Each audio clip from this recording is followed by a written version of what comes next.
This is the Tom Bigby Tales, and I'm your host, Shannon Evans. I write about a small town in northeast Mississippi called Columbus, and sometimes I write about the rest of the state.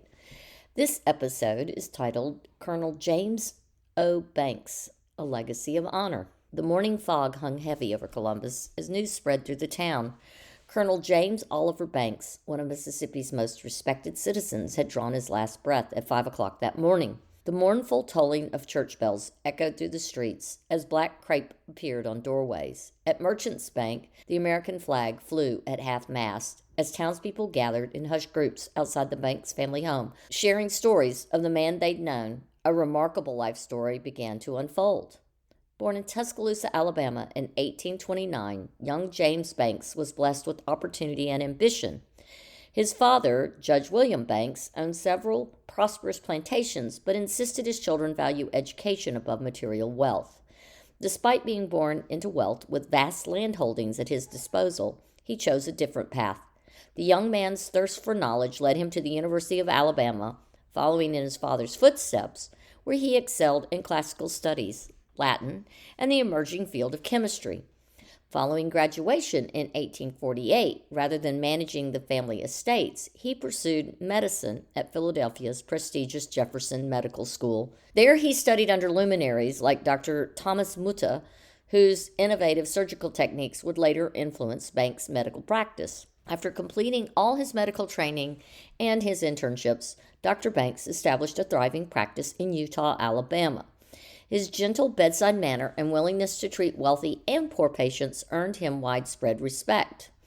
During a yellow fever outbreak in 1853, he met Miss Margaret Coleman, daughter of a prominent local judge, as she volunteered at the makeshift hospital.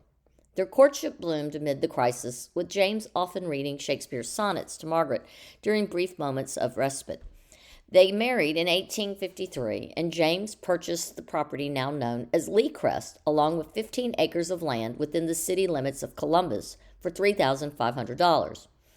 James Oliver Banks is listed in the 1860 agriculture census as also owning 3,600 acres of land in Mississippi worth $100,000. Their peaceful life centered around family, medicine, and community service, but their peaceful life would soon be interrupted by the drums of war.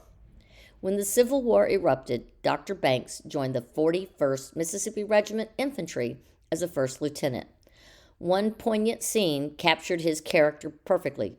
During battle, with death raining down around him, he paused to shake hands with a long-lost kinsman before disappearing into the smoke of war. In October of 1865, after the war, Banks' journey took him from Columbus to St. Louis and back again. He sold his home, Lee Crest, on 7th North in 1865 to William W. Whitfield for $10,000, and in 1867 took up residence in St. Louis, Missouri with his young family. Following the loss of his first wife, he found love once more with Miss Lucy Young, one of the lovely daughters of Colonel George H. Young of Waverly, Mississippi, in 1870.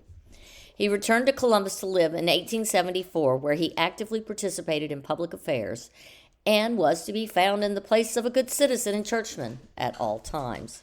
He always exerted a powerful influence in the financial circles and made his presence felt at every meeting. It was in 1874 that Banks bought White Arches from his brother-in-law, Jephthah Vining Harris. Banks's influence in Columbus grew not through seeking the spotlight, but through quiet strength and unwavering integrity. Colonel Banks' most lasting impact was his dedication to education. He served for 20 years on the Columbus School Board, championing public education and the establishment of the Mississippi Industrial Institute and College for Women, now MUW. He donated his extensive medical library to the college and established a scholarship fund that continues today. During the dark days of Reconstruction, when banks failed and fortunes crumbled, Colonel Banks stood as a pillar of financial stability. As vice president of the Columbus Insurance and Banking Company, his word became his bond, and his presence alone could calm worried investors. Colonel Banks died November 10, 1904, and was buried in Friendship Cemetery in Columbus, Mississippi. As Shakespeare might have said of him, his life was gentle and the elements so mixed in him that nature might stand up and say to the world, "This was a man."